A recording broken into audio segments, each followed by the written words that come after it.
ಅಂತಾರಾಷ್ಟ್ರೀಯ ಚಲನಚಿತ್ರೋತ್ಸವದ ಈ ಹೊತ್ತಿನ ಚಲನಚಿತ್ರ ಪ್ರದರ್ಶನಕ್ಕೆ ಸ್ವಾಗತ. ಈಗ ಪ್ರದರ್ಶನಗೊಳ್ಳಲಿರುವ ಚಿತ್ರ something old, something new, something Boyd. ನಿರ್ದೇಶಕರು ಹರ್ನಾನ್ ರಸ್ಸೆಲ್. 100 ನಿಮಿಷ ಕಾಲಾವಧಿಯ ಈ ಚಿತ್ರ ಸ್ಪ್ಯಾನಿಷ್ ಭಾಷೆಯಲ್ಲಿದೆ. ಇದು ಅರ್ಜೆಂಟೀನಾ, ಸ್ಪೇನ್ ಮತ್ತು ಪೋರ್ಚುಗಲ್ ದೇಶದ. ಇದು ವಿಮರ್ಶಕರ ವಾರ ಸಿನಿಮಾ ವಿಭಾಗದಲ್ಲಿದೆ. ದಯವಿಟ್ಟು ನಿಮ್ಮ ಮೊಬೈಲ್ ಫೋನ್ಗಳನ್ನು ಸ್ವಿಚ್ ಆಫ್ ಮಾಡಿ ಅಥವಾ ನಿಶಬ್ದ ಸ್ಥಿತಿಯಲ್ಲಿ. ದಯವಿಟ್ಟು ಹಿಂಗಡೆ ಇರೋ ನಿರ್ಗಮನ ದ್ವಾರವನ್ನು ಬಳಸಿ. Don't worry about it, just forget it and come back. This is the last show of 16th Bengaluru International Film Festival.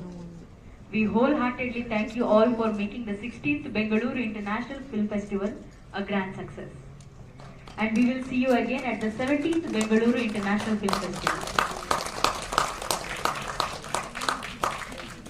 ಇದೀಗ ನಾವು 16ನೇ